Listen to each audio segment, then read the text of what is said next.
Hello, hello, hello! Magandang araw! Welcome to my channel. Ako nga pala si Mystico Moreno, or in short, Mismo. At dito sa aking channel, we will manifest love and light sa inyong Tagalog love reading ngayon na mismo. Okay, ang gagawin nating love reading ngayon ay ang 6-6.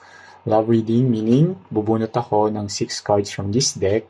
And that would be the main energy check-in, main energy ng reading na to. And then 6 cards from this deck, that would be the supporting energy or supporting details ng main reading. At para ito sa lahat ng Taurus na nagse-celebrate ngayon ng birthday, Taurus season na. So happy birthday sa lahat ng Taurus. Okay?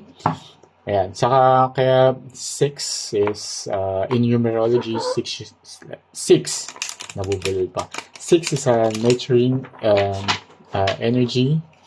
And dahil love reading ito, yeah, it will be a good number when it comes to love. Ay, at habang binabalasa ko to, gusto kong magpasalamat sa lahat ng Taurus na patuloy na sumusuporta sa Mystico Moreno channel. Thank you so much. Patuloy niyo po sanang suportahan by liking this video. It helps the channel grow. Comment na rin sa baba, lalo na kung nag-resonate ang reading. At para sa mga bagong subscriber, please support. Sorry, para sa mga bagong nakasubaybay, please support by subscribing. Ayun, to my channel.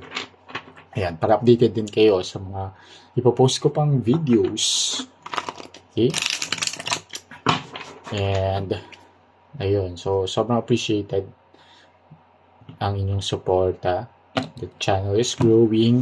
So, tuloy-tuloy lang po para tuloy-tuloy din ang aking mga readings para sa inyo. Sige, bubunot ako ng 6 cards and the 6th card as well.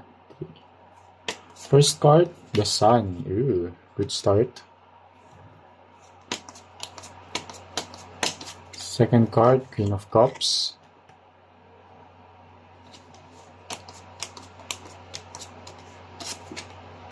Two of Swords. King of Cups. Nine of Wands. And last, Eight of Pentacles.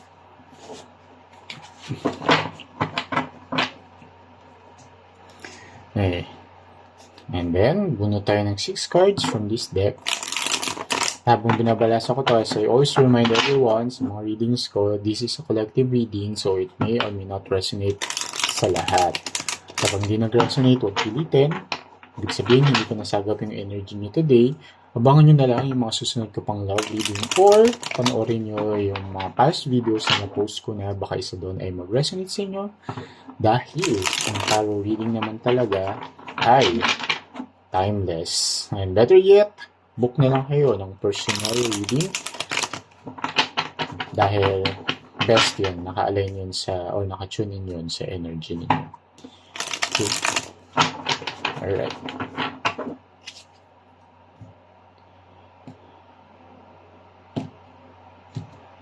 Sige, let's get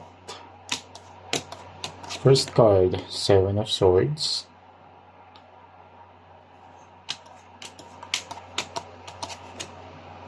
Page of Coins.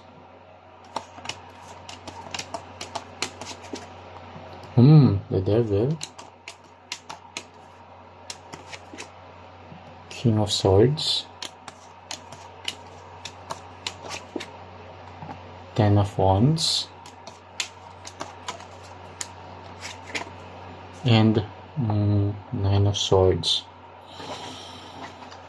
Oops. Okay.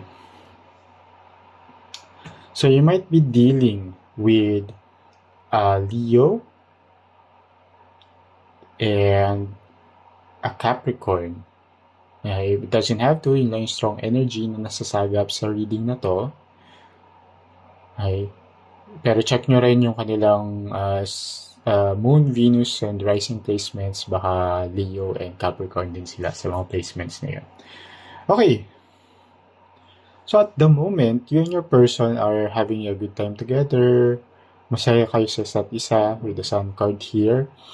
And with the Queen of Cups, very nurturing naman yung energy between the two of you. And itong person nyo rin is has this commitment sa relationship. At ikaw din naman, very devoted naman kayo sa isa't isa.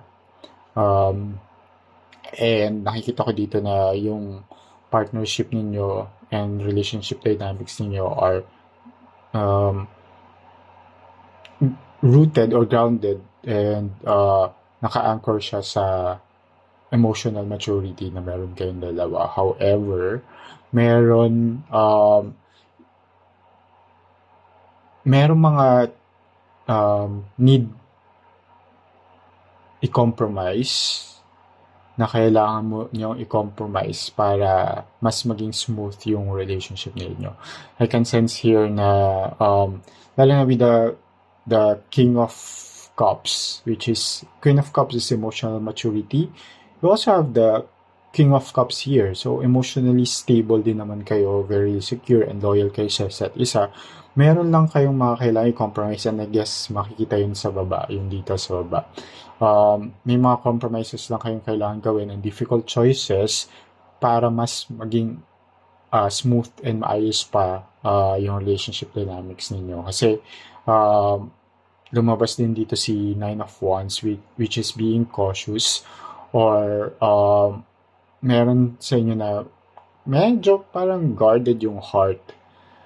Okay? And pero malalagpasan nyo naman yung challenge na to kasi Nine of Wands is also a card of resilience. Some more lumabas si Eight of Pentacles which is putting a lot of effort, conscious effort and dedication dun sa commitment na meron kayo sa inyong relationship. So, and then happy kayo, there's happiness sa relationship, may success, and there's a nurturing energy with the Queen of Cups. Some more, there's stability and maturity when it comes to the emotions with the King and Queen of Cups. Okay, that's why mas malalampasan yung mga challenges. And ano ba yung mga challenges na yun? Okay, first, lumabas kasi dito si Seven of Swords and nakakabit siya kay Page of Coins. So, ilan, merong hindi pa kayo talaga fully into going long term or settling down. Kasi with the Page of Coins, it's a card of having a long-term relationship. Pero kasi nakakabit siya with Seven of Swords na parang ang dating is you're just actually like trying or yun yung parang pinoportray ninyo or pinoproject ninyo na gusto nyo ng long-term relationship pero hindi naman talaga. Okay? So I think that's the compromise na kailangan nyong gawin. Kasi isa sa inyo ay gusto ng long-term relationship, yung isa or not necessarily na ayaw ng isa. Yung isa naman is parang hindi pa siya sure. Parang at the moment, sige, dito muna tayo, let's see how it goes. Masaya tayo sa isa't isa, mahal natin yung isa't isa, gusto natin yung isa't isa. Pero yung usapang, okay, let's settle down, let's do it long term. Parang yung isa is you need to adjust the point of view or yun nga, meet halfway on yung mga relationship goals na meron kayo. And some more kasi dito sa Devil, yung person ninyo has the tendency to be tempted kasi. That's why may ganun siyang parang hesitation when it comes to making some compromises. Okay? But here with the Ten of Swords, yun nga, may maturity naman and honest naman siya. I would say naman na hindi kanya talaga, hindi naman siya engage while in a relationship. Pero may mga temptations. Yun yung ano niya na parang, ang nakikita ko dito is once he's tempted, he will leave the relationship. Hindi naman siya magpa-perform ng affair or third-party situation. What your person will do is kapag na-tempt siya or nagkaroon siya ng ibang engagement with another person, he or she will leave. Parang ganun. Kasi it will cause some burdens.